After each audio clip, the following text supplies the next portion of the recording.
Hello everyone, welcome to NTV. నేను మీ Ramya Chowdary. So ఈ video especially for SIPs investors. ఎస్ఐపిలో ఇన్వెస్ట్ చేసే వాళ్ళు కామన్ గా చాలా మిస్టేక్స్ చేస్తుంటారు. ఎస్ఐపిలో అసలు ప్రాపర్ గా అమౌంట్ ఎలా పెట్టాలి అనే డౌట్స్ అయితే ఉంటాయి. సో అలాంటి డౌట్స్ అన్ని ఈరోజు మనతో క్లారిఫై చేసుకోవడానికి ఈరోజు స్టూడియోలో ఉన్నారు వి శ్రీనివాస్ గారు, amphi certified mutual funds distributor. So వారితో మాట్లాడి అన్ని డౌట్స్ క్లారిఫై చేసుకుందాం. Hi sir. Hi, Amma. First of all, let me thank your NTV business for, bringing me on this show. So ఎస్ఐపిలో ఇన్వెస్ట్ చేసే వాళ్ళు కామన్ గా ఎలాంటి మిస్టేక్స్ చేస్తారంటారు? SIP అని అన్నదమ్మా సిస్టమిక్ ఇన్వెస్ట్మెంట్ ప్లాన్. ఓకే, ఇది ఏంటనంటే ఏదైనా కూడా లాంగ్ టర్మ్ కోసం మనం పెట్టుకునేటువంటిది. మామూలుగా ఏంటంటే it is not for short term goal. For short term అంటే ఇంకా వేరే ఇవి ఉంటాయి, కానీ ఏంటంటే ఇది లాంగ్ టర్మ్ కాబట్టి we can take a classic example. Okay, ఎలాగంటే ఇప్పుడు మనం ఒక చెట్టు నుంచి ఒక పండు తినాలనుకోండి, ఒక విత్తనం తీసుకొస్తాం. విత్తనం తీసుకుని విత్తనాన్ని నాటుతాం. నాటిన తర్వాత అది మొక్క అవుతుంది. మొక్క అయిన తర్వాత పెద్ద చెట్టు అవుతుంది. చెట్టు అయిన తర్వాత then it comes for flowering. After flowering it comes కాయలోకి అవుతుంది, రా వన్. దాని తర్వాత మీకు ఫ్రూట్ అవుతుంది, అది పండుతుంది. Then you will have the taste of it. This cycle take some time. In the same way మన ఎస్ఐపిస్లో కూడా ఏంటనంటే తొందరపడకుండా దానికోసం వెయిట్ చేస్తే అది మీకు బేసిక్గా it will give you better returns. మనం దాచుకుంటున్న దేనికి డబ్బు చేసుకోవడం కోసం అనమాట. సో అది మీకు సక్సెస్ఫుల్ అవుతుంది. ఎందుకంటే బేసిక్గా మన ఎస్ఐపి ప్రిన్సిపల్స్ ఏంటంటే డిసిప్లిన్, సిస్టమిక్ ఇన్వెస్ట్మెంట్ కంటిన్యూస్గా చేయండి. దాని తర్వాత లాంగర్ టర్మ్ ఉంచండి. దాని తర్వాత ఏంటంటే ఎక్కువ కాలం ఉంచినందుకు మీకు కాంపౌండింగ్ ఇంట్రెస్ట్ వస్తుంది. సిఐజిఆర్ అని చెప్పేసి కాంపౌండెడ్ యాన్యువల్ గ్రోత్ రేట్ అని చెప్పేసి వస్తుంది. దానికోసం అని మనం పెడతాం. కానీ మన వాళ్ళు పెట్టగానే ఏంటంటే 1 సంవత్సరం 2 సంవత్సరాలు అవగానే దాన్ని ఒకసారి చూస్తారు. దాంట్లో ఎంతో కొంత మార్జిన్ కనపడుతుంది. కనపడగానే ఏం చేస్తారు, అవసరాలు కనపడతాయి. ఓకే, మన ఈ మార్జిన్ మనీ తీసేద్దామా అంటే మనం పెట్టిన డబ్బు అలాగే ఉంది కదా, we are only eating the fruit, we are not taking the basic amount, invested amount అని చెప్పి ఒకసారి ఆలోచించి అది తీసేస్తూ ఉంటారు. లేదా మార్కెట్లో ఫ్లక్చుయేషన్స్ ఉంటాయి. There is a volatility in the market, మనం రెగ్యులర్గా మాట్లాడుతున్నాం. అది రాగానే ఏం చేస్తారంటే they tend to either stop it or withdraw it. Okay, the major thing is they tend to withdraw or stop it during crisis. Or ఏంటంటే they don't look at the long term this thing. అలా అంటే అప్పటి వరకు wait చేయకుండా తీసేసుకోవాలన్నట్టు చూస్తారు. అది one of the biggest mistakes. So always think about a seed to the fruit that you want to eat. Okay, that's how you have to look at it. So that's how. Yes, SIPs లో amount పెట్టేటప్పుడు proper గా అసలు ఎలా amount పెట్టాలంటారు? Proper గా అని అన్నది మనకు ఉన్న అవసరాన్ని బట్టి ఉంటుందండి. ఫర్ ఎగ్జాంపుల్ ఇప్పుడు ఒకళ్ళకి ఒక కార్ అవసరం ఉంటుంది, ఒకళ్ళకి సమ్ షాపింగ్ అవసరం ఉంటుంది, ఒకళ్ళకి ఫర్ ఎగ్జాంపుల్ హౌస్ ఉంటుంది, మ్యారేజ్ ఉంటుంది. దీన్ని బట్టి మనం గోల్ బేస్డ్ గా ప్లాన్ చేసుకుంటాం. ఓకే, ఫర్ ఎగ్జాంపుల్ ఇప్పుడు ప్రతి ఒక్కరికి ఏంటంటే look now I have joined a job, I want a car అని అనుకుంటారు. ఓకే, సో వెంటనే ఏంటంటే they start searching on which car to buy, what it is అని అనుకుంటారు. వాళ్ళ ఎంక్వైరీలు వాళ్ళు చేసుకుంటారు. ఈ లోపల they go to a showroom, for example Maruti what ever it is, ఒక కార్ కోసం వెళ్తారు, మాట్లాడతారు. సో వాళ్ళు ఏం చెప్తారంటే సరే సార్ మీరు సెలెక్ట్ చేసుకున్న car somewhere around 12,50,000, 12,85,000 what ever it is అని అంటారు అనమాట. అని అనగానే వీళ్ళు ఏం చేస్తారు, అయ్యో మన దగ్గర అంత డబ్బు లేదు కదా, మనం మినిమం అమౌంట్ ఇచ్చేస్తే ఎట్లా అంటే then you have this finance people coming in, dropping in. వచ్చేసి మీకేం పర్లేదు సార్, మేము 85% లోన్ ఇచ్చేస్తాం, లేకపోతే 90% లోన్ ఇచ్చేస్తాం అని చెప్పి చెప్తారు. Okay, fine, done. సో మనం కూడా హ్యాపీ, అయ్యో మనం ఇనిషియల్ అమౌంట్ కట్టగానే మన కార్ వచ్చేస్తుంది, కార్లో తిరగచ్చు సరదాగా అని అనుకుంటాం. సో మనం ఒక 10 లక్షల లోన్ తీసుకుంటాం, సైన్ చేసేస్తాం, వాళ్ళు డాక్యుమెంట్స్ చేసేస్తారు, మన కార్ వచ్చేస్తుంది. కానీ దీంట్లో మీరు వెనకాల మనం క్యాలిక్యులేట్ చేయవలసింది ఏంటి అని అంటే, ఇప్పుడు మన కార్ లోన్ తీసుకోవాలంటే 7 to 8% వాళ్ళు ఛార్జ్ చేస్తారు మనకి. Interest somewhere around 7% to 8%. Let's say మనకి 7.5% ఇచ్చారు అనుకుందాం, మనం నెగోషియేట్ చేసాం, 8 బదులు మనకి 7.5 ఇచ్చారు అనుకుందాం. ఎన్ని ఏళ్ళకి ఇస్తారు? 7 ఏళ్ళకి ఇస్తారు. ఈ ప్రక్రియలో మనకి ఈఎంఐ అన్నది ఒకటి ఉంటుంది, మరి వాళ్ళకి డబ్బులు కట్టాలిగా మనము. సో అది మీకు ఎంత వస్తుంది, దగ్గర మీరు 7.5% వేసుకుంటే దగ్గరగా 15,300, 15,500 ఏదో వస్తుంది. Let's assume okay, somewhere around 15,500 or something like that. మీరు 7 ఏళ్ళకి అది క్యాలిక్యులేట్ చేస్తే you will be landing up paying around 12.9 or something, 12,90,000 ఏమో కడుతున్నారు మీరు. మనం తీసుకున్న అప్పు 10 లక్షలు. వాళ్ళకి కట్టింది మనం 12,99,90,000 అనుకోండి, అంటే 2,90,000 మీరు ఎక్స్ట్రా ఇంట్రెస్ట్ పే చేస్తాం. ఇంట్రెస్ట్ మన వాళ్ళకి పే చేసాం 7 ఏళ్లలో. అవును. ఫైన్, ఈ లెక్క ఇక్కడ సరిపోయింది కదా. Yes. So let us take a reverse calculation. Okay. Okay, ఇక్కడ మనం 15,500 రూపాయలు కడతాం. అలా కాకుండా మనం ముందుగా ఆలోచించుకున్నాం. ఇప్పుడు నేను జాబ్లో జాయిన్ అయ్యాను, 7 ఏళ్ళకి నేను ఒక కారు కొనుక్కోవాలనుకుంటున్నాను. నా కారు ఖరీదు ఒక 10 లక్షలు 12 లక్షలు అనుకున్నాం. ఓకే అని చెప్పేసి మనం ఏం చేస్తామంటే ఇప్పుడు ఒక 10,000 రూపాయలు ప్రతి నెల మనం సిప్లో పెట్టడం మొదలెడతాం. ఓకే. ఓకే, మీరు 7 ఏళ్ళకి వేసుకున్నారనుకోండి, వేస్తే అదే మీరు ఇన్వెస్ట్ చేసింది 8,40,000 ఉంటుంది. Okay. You are investing only 8,40,000. Okay. మనకి కార్పస్ ఫండ్ ఆల్మోస్ట్ ఆన్ 13,20,000 అవుతుంది. సో మీకు 4 lakhs చేంజ్ ప్రాఫిట్ వస్తుంది. ఓకే. ఈ రెండు కలిపితే మీకు వేరసి మీ దగ్గర ఉన్న corpus amount, the total final amount what you accumulate is around 13,20,000 or 13 lakh whatever it is, 13,19,000 change whatever. Okay, so ఇప్పుడు మనం కంపేర్ చేసుకుంటే మీరు ఆలోచనని బట్టి మీ గోల్ని బట్టి మీరు ఇన్వెస్ట్ చేస్తున్నారు. ఇక్కడ చేసినప్పుడు అక్కడ మీరు 15,500 వెచ్చించే దగ్గర మీరు ఇక్కడ 10,000 వెచ్చిస్తున్నారు. అవును. సో మీకు అక్కడ 5,500 మిగులా. ఓకేనా. సో మీరు అక్కడ మొత్తం కట్టింది ఆయనే తీసుకుంటున్నారు, 2,90,000 ఏదో ఆయన తీసుకో మధ్యలో పడతారు. I mean the people who have funded you for financing అనేది దే యూజ్. దానికంటే మీకు ఇక్కడ మీరు మీ 12.5 లక్షల పోను మీకు 13 లక్షల చిల్లర వస్తే మీకు ఒక 70,000 ఏమో ఉందిగా ఇంకా ప్రాఫిట్ మీరు ఖర్చు పెట్టుకోవడానికి. I mean your party expenses are also taken care of. So this is how you need to plan. మనం ఏ విధంగా చేసుకుంటాం అన్నది. అక్కడ మీరు 15,500 అయితే ఇక్కడ మీరు 10,000 కడుతున్నారు and you're getting more return. అక్కడ మీకు 12,90,000 వస్తే here you're getting around 13,20,000.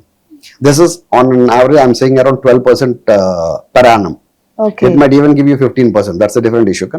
Bare minimum and 7 years we calculate at around 12% as per the norms. Yes, sir. So this is how it is. Yes, I great. think it answers your Right. So మీరు అన్నట్టు 10,000 start చేసామనుకోండి every month. So 1 year later 1 year తర్వాత ఆ market అనేది up and down ఉంటది almost. ఆ టైంలో వెనక్కి తీస్తూ ఉంటారు భయంతో, అరే మనం పెట్టిన అమౌంట్ అన్నా మనకు వస్తుందా రాదా అని. సో అది కరెక్ట్ అంటారా? దానికి ఇప్పుడు మీరు అడుగుతున్నది ఏంటంటే ఇప్పుడు మార్కెట్ బాగాలేదని వెనక్కి తీసుకుంటారు అంటున్నారు. That is what I was saying. మీకు చెప్పిన స్టోరీ అదే. నేను మన విత్తనం దగ్గర నుంచి మనం ఫ్రూట్ తీసుకోవాలి అని అంటే there is a duration there where you have phases ups and downs. దీనికి మీకు క్లాసిక్గా ఇంకొక ఎగ్జాంపుల్ మీకు అర్థమయ్యేలా చెప్పాలి అని అంటే, ఇది ఇప్పుడు మార్కెట్ పడిపోయిందని తగ్గించడం కంటే పెంచడం బెటర్ అని చెప్పేసి అని అంటాను. సింపుల్గా అర్థం అవడం కోసం ఒక 1,000 రూపాయలు మీరు ప్రతి నెల వేస్తున్నారు అనుకోండి. ఓకే, ఎన్ఏవి ఉంటుంది కదా, నెట్ అసెట్ వాల్యూ అని చెప్పేసి ప్రతి ఏఎంసీ కంపెనీ మనం తీసుకునేటువంటి ఫండ్కి ఎన్ఏవి ఉంటుంది. అది మనకు 100 రూపాయలు అనుకుందాం. ఓకే. ఓకే, సో ఈ నెలలో మీరు 1,000 రూపాయలు పెట్టుబడి పెట్టారు. సో మీకు అది 100 రూపాయలు ఉంది. మీకు ఎన్ని యూనిట్లు వచ్చినాయి? 10 యూనిట్లు వస్తాయి. ఫైన్ అమ్మా. ఇప్పుడు మార్కెట్ రేట్ పడిపోయింది. ఓకే, సో అది మీకు 100 రూపాయల బదులు 80 రూపాయలకి వచ్చేసింది. ఎన్ఏవి వాల్యూ 80కి వచ్చింది. మనం పెడుతున్నట్టు అమౌంట్ సేమ్ 1,000 రూపాయలే. ఓకే, అప్పుడు మీకు ఎన్ని యూనిట్లు వస్తాయి? దగ్గర దగ్గర 12.5 యూనిట్స్ వస్తాయి. ఫస్ట్ కేసులో మనకు 100 రూపాయలు ఉన్నప్పుడు 10 యూనిట్లే వచ్చినాయి. అవును. ఇక్కడ మీకు 12.5 వచ్చినాయి. తక్కువ ఉండబట్టి రేట్ తక్కువైంది కాబట్టి మీకు ఎక్కువ యూనిట్లు వచ్చేస్తాయి. ఓకేనా. సో ఇదే లెక్కలో తగ్గింది కాబట్టి ఇంకో 1,000 రూపాయలు పెట్టండి. ఇంకో 1,000 రూపాయలు పెడితే మీకు ఏమవుద్ది? అప్పుడు 25 యూనిట్లు వస్తాయి. అవును. ఫైన్. ఎప్పుడైతే ఈ 80 నుంచి మళ్ళీ ఇది 100కి వెళ్ళి ఇప్పుడు now your buying rate is somewhere around 80-85 rupees because earlier you bought it at 100, now this is around 80 rupees, should be around 90. Okay, 88 or 90 rupees. So when it bounces back to 100 rupees, market ఎట్లాగో మళ్ళీ వెనక్కి వస్తుంది కదా. So వచ్చినప్పుడు ఇది మనకి ఇవి సహజమే కదా, మార్కెట్ అప్స్ అండ్ డౌన్స్ అని అన్నది సహజం. ఓకే, సో మళ్ళీ పెరిగింది మీకు. అప్పుడు ఇది percentage of profit what you make is much higher కదా. మీకున్న 10-12.5 అంటే మీకు 22 యూనిట్ల కంటే 25 యూనిట్లు బెటర్ కదా. అవును, పెరిగిపోతుంది. మీకు ఎక్కువ వచ్చినాయి యూనిట్లు. 25 యూనిట్లు ఇక్కడ ఉన్నాయి, అక్కడ 10 యూనిట్లు ఉన్నాయి, అంటే 35 యూనిట్లు ఉన్నాయి మీకు. మీరు అమ్ముకుంటే మీకు profit margin is much. So market down లో ఉన్నప్పుడు టెన్షన్ పడటం కంటే అదే కరెక్ట్ టైం ఇన్వెస్ట్ చేయడానికి. That's the right time to invest. That is the buying time. కానీ ఎక్కడి వరకు వెళ్తుంది, ఎక్కడితో ఆగిపోతుందా అని అంటే nobody can judge it, but you don't have to panic on that. మనకు ఒకవేళ తగ్గింది అని అనుకున్నప్పుడు మన దగ్గర డబ్బులు ఉంటే ఇన్వెస్ట్ మోర్. వేసే డబ్బులను ఆపకండి. మనం రెగ్యులర్ వేసేటువంటి ఏదైతే సిస్టమిక్ ఇన్వెస్ట్మెంట్ ఉందో దాన్ని బట్టి మనం ఆపకూడదు. ఓకే, కన్సిస్టెన్సీగా చేస్తూ ఉండాలి. Yeah, you have to continuously do it, yes. Never stop it. If in case ఒక 10,000 ఎవ్రీ మంత్ ఇన్వెస్ట్ చేసే వాళ్ళు ఉన్నారనుకోండి, వాళ్ళు ఎస్ఐపిస్ లో సెగ్రిగేట్ చేస్తారు. 2,000 ఒక ఫండ్, 3,000 ఒక ఫండ్, ఇలా ఇన్వెస్ట్ చేయడం కరెక్టే అంటారా? ఇప్పుడు do not basket park all your eggs in to one basket అని ఒక ఇది ఉంది. ఓకే. ఓకే, సో మీరు చేయాల్సింది అలాంటి డిఫరెంట్ ఫండ్స్ లో పెట్టమంటే ఓకే ఫైన్, నో ప్రాబ్లం, పెట్టచ్చు. కానీ దేంట్లో పెడతాం అని అన్నది ఇంపార్టెంట్. ఎందుకంటే మోర్ ఓవర్ ఇప్పుడు ఫర్ ఎగ్జాంపుల్ మీ 10,000 ఉందనుకోండి, మీరు ఒక మిడ్ క్యాప్ తీసుకున్నారు, ఒక స్మాల్ క్యాప్ తీసుకున్నారు అనుకోండి, దట్స్ ఫైన్. ఓకే. ఓకే, అలా కాకుండా ఒక స్మాల్ క్యాప్ లోనే బాగా పెరుగుతుంది కాబట్టి స్మాల్ క్యాప్స్ నేను 4 రకాలు తీసుకున్నాం అనుకుని 2,500 చొప్పున ఎస్బీఐ ఒకటి, లేకపోతే హెచ్డిఎఫ్సి ఒకటి, డిఎస్పి ఒకటి, మోతిలాల్ ఓస్వాల్ ఇలా తీసుకున్నారనుకోండి, that is not correct. Okay. Because see, more or less all these funds people, they invest into more or less the same sort of a stocks. ఎందుకంటే మనకు స్టాక్ మార్కెట్ లో ఉన్న దాంట్లో స్మాల్ క్యాప్ మార్కెట్ లో వీళ్ళు పెడుతున్నప్పుడు they will not get in to the downer side, they marginal గా performing వీటిలో పెడుతూ ఉంటారు. So every company will be looking at that angle only. So everybody invest more or less in the same this thing, but the weightage differs. Okay. For example ఇప్పుడు DSP ఉందనుకోండి, ఒక particular sector అంటే for example like agri సెక్టార్లో ఎక్కువ పెట్టచ్చు, లేదా ఫైనాన్స్లో ఎక్కువ పెట్టచ్చు. అలాగే మోతిలాల్ ఓస్వాల్ ఉందనుకోండి, the percentages might differ. Okay. Because all these people again invested to the market. Yes. Market into different segments. So percentages are different. So don't unnecessarily get into small caps లో అన్ని సర్దేయటం ఇలా చేయకుండా you can bifurcate into, you can మనకి. So అప్పుడు మనకి risk తక్కువ ఉంటది. Risk ఎప్పుడైనా తక్కువే ఉంటుంది. ఎందుకనంటే ఇప్పుడు మీరు అంటే మీకు వచ్చేటువంటి మార్జిన్స్ ఏవైతే ఉన్నాయో, మనం ఇప్పుడు స్మాల్ క్యాప్ లో బాగా మార్జిన్స్ వచ్చేస్తున్నాయి అని అనుకున్నాం, but where are you investing them? Same market లో డిఫరెంట్ కంపెనీస్ నుంచి ఇన్వెస్ట్ చేస్తున్నారు. అవును. So the weightage is different. So you have to segregated. మనం మిడ్ క్యాప్ అని దీంట్లో కానీ తీసుకుని, లేకపోతే ఇంకా కొంత ఫండ్ మీరు ఇండెక్స్ ఫండ్ లో పెట్టచ్చు కొంత amount. You can do it, but not same దీంట్లో యూ కాంట్ డైవర్సిఫై. ఎందుకంటే your funds are already diversified. మన ఇచ్చేటువంటి 10,000 ఏదైతే ఉందో ఒక దగ్గర ఉండదుగా. They are split it into different categories, different sectors, as we have discussed. మనం ముందు మాట్లాడుకున్నట్టుగా అగ్రికల్చరల్ మార్కెట్ అని, ఫైనాన్స్ అని చెప్పి, ఐటీ అని చెప్పేసి ఇలా వాళ్ళే బైఫర్కేట్ చేసేస్తున్నారు. Okay. So don't get into the same segment into different diversify. They already are diversified through your fund managers. yes. So and more then that, customer mind set ఎలా ఉంటుందంటే, investment చేయడం start చేసిన దగ్గర నుంచి every day 24 hours కి ఒకసారి portfolio check చేసుకుంటూ ఉంటారు. నా ఫండ్స్ పెరిగాయా అని. అలా పోర్ట్ఫోలియోని రివ్యూ చేసుకోవడం కరెక్ట్ అంటారా?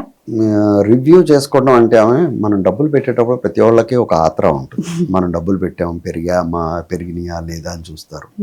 చూడండి, కానీ ఇదేంటనంటే మనం పెడుతున్నది ఏంటనంటే ఒక గోల్ ప్రకారం పెడుతున్నాం. మనకు ఒక ఐడియా, ఫర్ ఇంతకుముందు నేను మీకు చెప్పాను ఒక ఇల్లు కొనటం గురించి, దాని గురించి చెప్పాను, లేకపోతే కారు కొనటం గురించి అనుకోండి. సో మీరు ఒక ఇల్లు, మీరు హౌసింగ్ లోన్ తీసుకున్నారనుకోండి, మినిమం 20 years తీసుకుంటారుగా. 20-25 years తీసుకుంటాం, మినిమం 20 years తీసుకుంటాం మనం. సో అలా తీసుకున్నాం. మీరు 20 ఏళ్ళకి అక్కడ చూడనప్పుడు ఇక్కడ ఎందుకు చూస్తారు? చూడొద్దని నేను చెప్పను, కానీ చూసుకోండి. కానీ దాని వల్ల మీరు పానిక్ అవ్వకండి. ఓకే. ప్లస్ వాట్ హ్యాపన్స్, మీరు ఒకసారి ఫర్ ఎగ్జాంపుల్ అది మార్కెట్ క్రాష్ అయింది, మార్కెట్లో ఒడిదుడుకులు అనేది కామన్. సో ఏదైనా తక్కువ అయింది అనుకోండి, then you start discussing with somebody or the other. Okay. Don't discuss with too many people. Discuss with your family, discuss with your advisor, who is competent enough to guide you properly. ఎందుకంటే వాళ్ళ సూచనలు మనకు అవసరం. Okay. That is how you have to do it. yes. So mutual funds లో invest చేసేటప్పుడు invest చేసిన 1 year లోనే increase అవుతూ ఉంటది కొంతమందికి. బట్ అలా ఇయర్ లో ఇంక్రీజ్ అయిపోతే కూడా మనకి ఫర్దర్ గా లాస్ ఉంటదని ఒక మిత్ అయితే ఉంది. ఇమీడియట్ ఇంక్రీజ్ అనేది ఉండకూడదు అని కూడా అంటారు. అలా ఇంక్రీజ్ అవ్వచ్చు అంటారా ఇమీడియట్ గా? మ్యూచువల్ ఫండ్స్ ఎప్పుడైనా ఇంక్రీజ్ అవ్వచ్చు, ఎప్పుడైనా డిక్రీజ్ అవ్వచ్చు. దానికే problem. It all depends on the market ఒడిదుడుకుల్ని బట్టి ఉంటుంది, మార్కెట్ వాలటాలిటీని బట్టి ఉంటుంది. మీకు పెరిగినా తరిగినా అది ఓవర్ నైట్ అయితే మీకైతే it doesn't shatter you. Okay. 5-10% కంటే మీకు ఎక్కువ పెద్ద డిఫరెన్స్ ఏం పడదు మీకు. ఓకే. ఒకవేళ పెరిగింది, ఇవాళ పెరిగింది, సో రేపు పెరగదు, పడిపోద్దేమో, ఈ లాభం తీసేసుకుందాము అని అనుకోవటం చాలా తప్పు. ఓకే. ఎందుకంటే మీరు ఇదేనండి, మళ్ళీ మనం we are again coming back to the average costing of units. Okay. Okay. మీరు ఇప్పుడు ఒక పర్టికులర్ రేట్లో కొన్నారు, మీకు ఎన్ఏవి పెరిగింది కాబట్టి మీకు ప్రాఫిట్ కనపడుతుంది అయినా అవును. పైన ఇప్పుడు అమ్మేసుకున్నాం, మనం ప్రాఫిట్ చేసేసుకున్నాం, నా ఉంది. నెక్స్ట్ అది మార్కెట్ పెరిగితే మరి ఇప్పుడు ఈ యూనిట్స్ మీకు రావుగా. రావు. ఫర్ ఎగ్జాంపుల్ మీరు అది 100 రూపాయలు కొన్నారు, అప్పుడు ఇప్పుడు 150 రూపాయలు అయినా అమ్మేశారు మీరు. ఓకే ఫైన్, మళ్ళీ మార్కెట్ పడింది ఫర్ ఎగ్జాంపుల్ అది 120కి వచ్చింది అనుకుందాం. మీరు ఇప్పుడు కొనాలంటే మళ్ళీ 120కి కొనాలి, కానీ 100కి దొరకదుగా మీకు అది. So you're losing your profits. So stay invested. Okay. మీరు 1 yearకి 2 yearsకి లాభం వచ్చిందని తీసేయడానికి it is not a stock market. Okay. ఏదైనా సరే మీరు మినిమం 7 years పెట్టండి, మీకు ప్రాఫిట్స్ అవే కనపడదు. You don't have to look at it. Okay. That's how it is. So minimum 7 years. So చూస్తూ ఉండండి, ఓపికగా చూస్తుండాలి అంతే. చూడొద్దని ఎవరు చెప్పారు, ఎందుకంటే మన ఇంట్రెస్ట్ మనకు ఉంటుంది. We are investing, so we know what's curiosity, అసలు మనీ అంటేనే ఆ curiosity obviously. Lakshmidevi. So sir, SIP అనేది ఎవ్రీ ఇయర్ ఇంక్రీజింగ్ అవుతూ ఉంటది. అమౌంట్ ఇంక్రీజ్ చేసుకోవచ్చు అంటారా? మనం ఇప్పుడు ఈ మంత్ 10,000 పెట్టి మళ్ళీ నెక్స్ట్ ఇయర్ కి నేను 15,000 పెట్టుకోవచ్చు అని ఏం ఇబ్బంది లేదు, హ్యాపీగా పెట్టచ్చు. And that's an interesting thing where I can coat an example. మీకు ఒక ఉదాహరణ కూడా చెప్తాను దీంట్లో. ఫర్ ఎగ్జాంపుల్ ఒక వ్యక్తి 10,000 రూపాయలు చొప్పున ప్రతి నెల వేసుకుంటే ఒక 25 ఏళ్ళకి వేసుకున్నారని అనుకోండి. The amount what he has invested is somewhere around 30 lakhs approximately. అంటే మీరు క్యాలిక్యులేట్ చేయొచ్చు. 10,000 into 25 years will be around 30 lakhs. Okay. So ఈ 25 yearsకి ఆయనకు వచ్చేటువంటి కార్పస్ షుడ్ బి అరౌండ్ 1.90, 1.89 అనుకోండి. 1.9 అంటే 1,89 lakhs వస్తుంది ఆయనకి. ఓకే. ఓకే. ఓకే. 10,000 రూపాయలు చొప్పున 25 ఏళ్ళు ఆయన ఇన్వెస్ట్ చేసుకుంటూ వెళ్ళారు. ఓకే. అదే మీరన్న క్వశ్చన్లోకి వస్తే ఇదే వ్యక్తి, ఇదే రమ్య చౌదరి 10,000 రూపాయల చొప్పున వేసుకుంటూ వెళ్తున్నారు. ఓకే. ఓకే.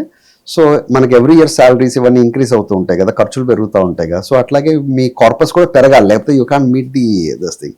సో మీరు జస్ట్ ఇమాజిన్, మీరు ఒక 5% ఇంక్రీజ్ చేసుకుందాం. Just 5% on the amount what you're investing. Like 10,000 మీద 5% మీరు ఎవ్రీ ఇయర్ ఇంక్రీజ్ చేసుకుంటూ వెళ్ళారు అనుకోండి.